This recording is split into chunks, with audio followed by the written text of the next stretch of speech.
Di tengah pandemi yang belum terkendali, beberapa daerah melaporkan kenaikan kasus DBD.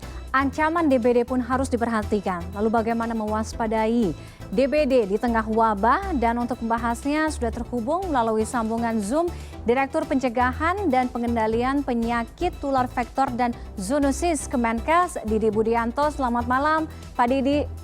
Selamat malam, Mbak Tiffany. Baik, Pak Didi, sejauh ini bagaimana laporan kasus DBD di daerah? Daerah mana yang melaporkan kasus paling tinggi, Pak Didi? Iya, saat ini kan memasuki minggu yang ke-50 ya. 50 dari tahun 2021 ini sampai saat ini jumlah kumulatif kasus sekitar 49.000 sekian, 49.700 sekian ya. Dengan insiden rate-nya itu per 100.000 itu 18,12 dan case fatality rate-nya itu sekitar 0,94 atau jumlah kematiannya masih 469 kematian. Dan ini memang ada di seluruh provinsi Indonesia, 34 provinsi tersebarnya dan di 449 kabupaten kota. Kalau dilihat dari mana yang tertinggi, kita memang membuat catatan dan update terus tiap minggu yang kita masukkan di medsos itu. Ada 10 provinsi, yang 10 besar ya. Yang pertama itu Jawa Barat, kemudian Jawa Timur, NTB, kemudian Sulawesi Selatan, Sumatera Utara, NTT, DKI termasuk di dalamnya, Bali, dan juga Kepri gitu ya.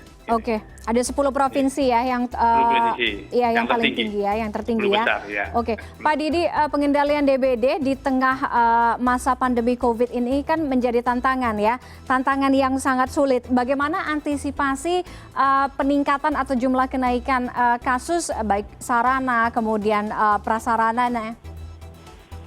Iya, jadi dalam rangka pencegahan dan pengendalian di masa pandemi COVID-19 ini memang pemerintah terutama dalam hal ini adalah Kementerian Kesehatan sudah memberikan satu surat edaran-edaran.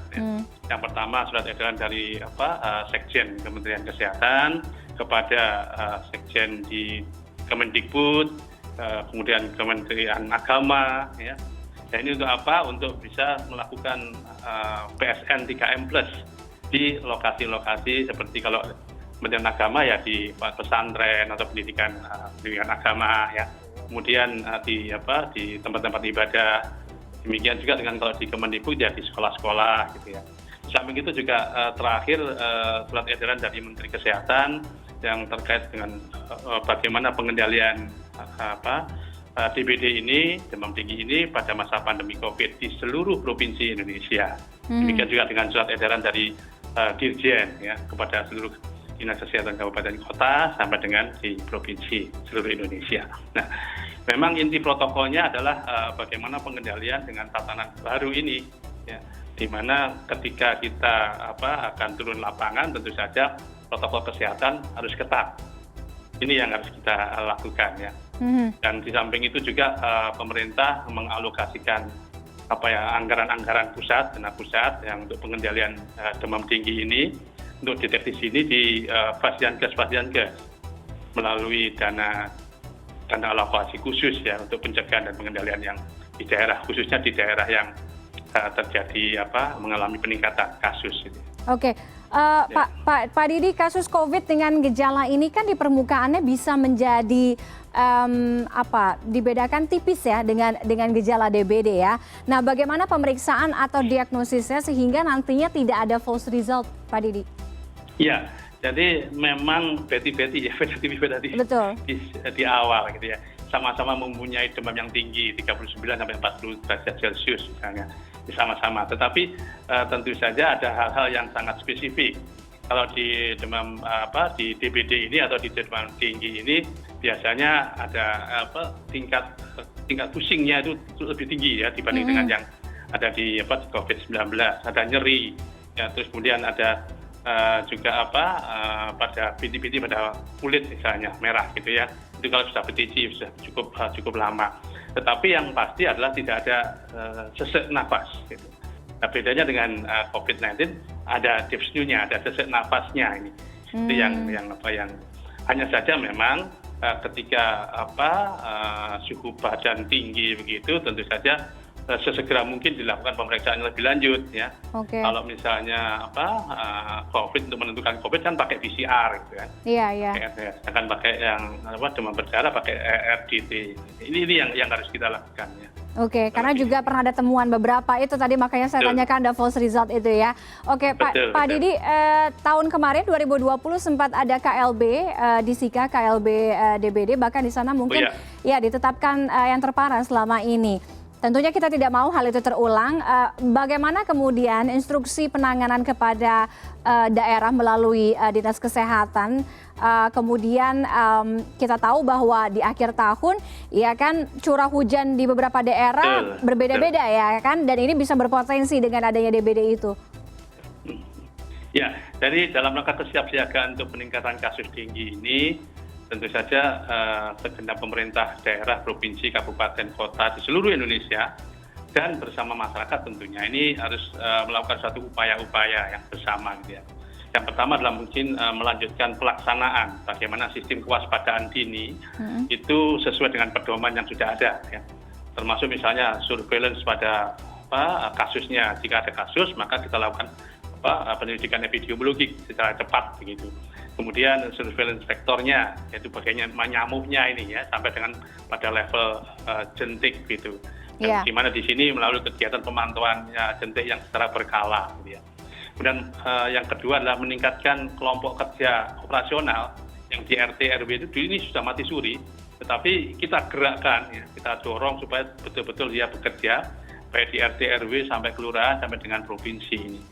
Yang selanjutnya adalah juga melakukan suatu bagaimana pedoman-pedoman yang sudah kita bikin itu dari Kemenkes ini bisa dilakukan ya, dilakukan dengan secara tertib ya, secara benar gitu. Dan tak lupa juga meningkatkan kapasitas tentunya ya, kita juga harus introspeksi dan meningkatkan kapasitas SDM kita, kemudian sarana prasarana, obat, anggaran dan sebagainya seperti itu. Oke. Bagaimana memastikan tadi di lingkungan RT RW itu yang paling krusial ya. Dulu saya ingat ada program Jumantik, Juru Pemantau Jentik di setiap puskesmas, tapi rasanya atau mungkin saya saja ya di lingkungan saya selama pandemi agak kurang terdengar itu, padahal itu bisa menjadi kunci penting pencegahan DBD, Pak Didi. Betul, Mbak Diwani. Jadi memang sampai saat ini ya, dengan juru pemantau jentik atau yang sering disebut gerakan satu rumah satu Jumantik ya, GIRIJ itu ya. Ini memang lahirnya tahun 2015 ya, sudah cukup lama. Dan apalagi dalam sekarang ini sangat dipentingkan sekali, yaitu bagaimana upaya-upaya untuk mengendalikan DBD ini dengan melalui pemberdayaan masyarakat seperti itu ya. Jadi tentu saja di dalam strategi nasional kita juga sudah disebutkan di situ, yaitu bagaimana strategi nomor 4 penguatan pemberdayaan masyarakat.